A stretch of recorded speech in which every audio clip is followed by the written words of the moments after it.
नमस्ते दोस्तों, welcome to आप्थमित्र। दोस्तों, आज के इस वीडियो में हम इमरजेंसी के बारे में जानेंगे। दोस्तों, हम सब जानते हैं, हम सब ने ये सुना है कि भारत की माजी प्रधानमंत्री इंदिरा गांधी जी ने 25 जून 1975 को इमरजेंसी घोषित की और वो दौर दोस्तों 21 मार्च 1977 तक चला। आज इस बात को 45 साल पूरे हो रहे हैं दोस्तों। वो इमरजेंसी क्यों लगी थी, उसके कारण क्या थे, उसके परिणाम क्या हुए, ऐसी कई बातों के बारे में हम आज इस वीडियो में जानेंगे। तो चलिए शुरू करते हैं। दोस्तों, इमरजेंसी के दौर को जानने के लिए हमें पहले 1975 के state of Uttar Pradesh versus Rajnarayan case के बारे में जानना पड़ेगा।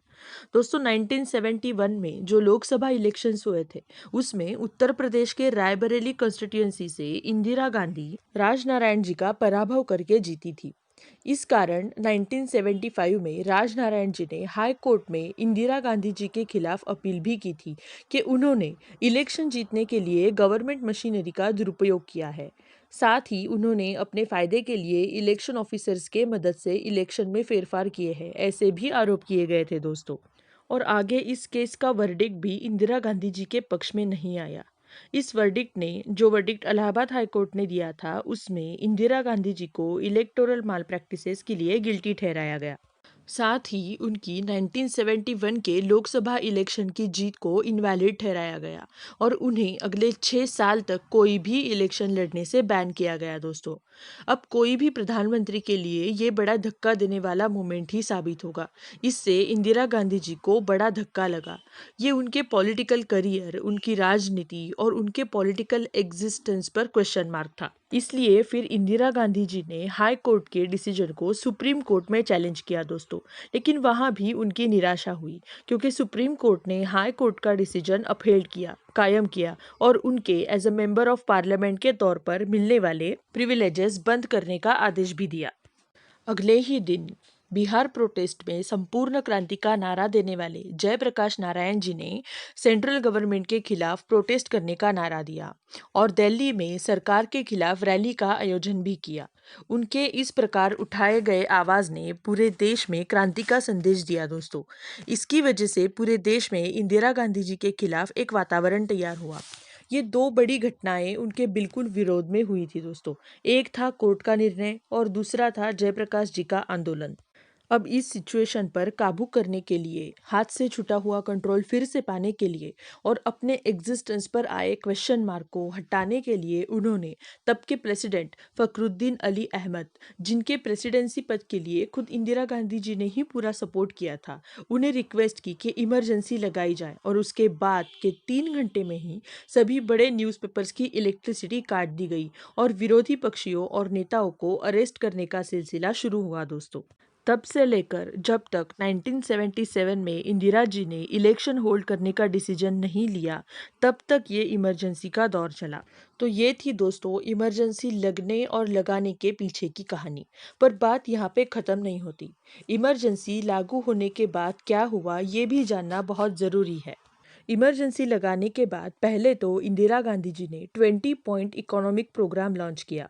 एग्रीकल्चरल और इंडस्ट्रियल उत्पाद बनाना, पब्लिक सर्विसेज का दर्जा सुधारना, गरीबी, निरक्षरता, इनके खिलाफ लड़ना, ऐसे चीज़ों का उसमें अंतर्भाव था। साथ ही संजय गांधी जी ने भी 5 पॉइंट प्रोग्राम डिक्लेयर किया, जिसमें literacy, family planning, tree planting, eradication of casteism जैसे पॉइंट्स थे और 5th पॉइंट था अबोलिशन ऑफ डॉवरी। लेकिन दूसरी ओर आर्टिकल 352 इन्वोक करके यानी इमरजेंसी शुरू करके इंदिरा गांधी जी ने सभी एक्स्ट्रा ऑर्डिनरी पावर्स अपने हाथ में लिए, लोगों का स्वातंत्र्य और विरोधी पक्षियों को अपने हाथ में लिया, उनका सप्रेशन किया। संसद और स्टेट गवर्नमेंट के इलेक्शंस पोस्टपोन कर दिए गए। संसद को बाईपास करके ऑर्डिनेंसेस के माध्यम से जो चाहे कानून बनाए गए। उसी का एक बड़ा उदाहरण जिसे इमरजेंसी की लीगेसी के तौर पर बताया जाता है, वो है 42nd amendment in a constitution, जिसे मिनी कॉन्स्टिट्यूशन भी कहा जाता है, क्योंकि इस अमेंडमेंट ने कॉन्स्टिट्यूशन के प्रियम्बल से लेकर पूरे पॉलिटिकल सिस्टम तक कई फंडामेंटल बदलाव किए। सुप्रीम कोर्ट और हाई कोर्ट की पावर कम कर दी गई। उनका लॉज के कॉन्स्टिट्यूशनल वैलिडिटी को क्रॉस चेक करने का अधिकार खत्म कर दिया गया। प्राइम मिनिस्टर के ऑफिस को ज़्यादा पावर्स दिए गए और सेंटर को स्टेट से ज़्यादा शक्तिशाली भी बनाया गया। यहाँ तक कि पॉपुलेशन को लिमिट में रखने के लिए ज़बरदस्ती और कंपलसरी स्टेरिलाइजेशन प्रोग्राम भी करवाए गए।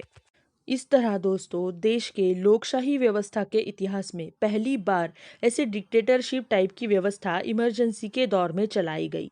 जिस तरह से भारतीय राज्य घटना, भारतीय मूल्य, भारतीय लोकशाही और भारतीय लोग इनसे बर्ताव किया गया, इन्हें कुचला गया, उसी वजह से इमरजेंसी को भारतीय लोकशाही के उज्जवल इतिहास का एक काला अध्याय माना जाता है।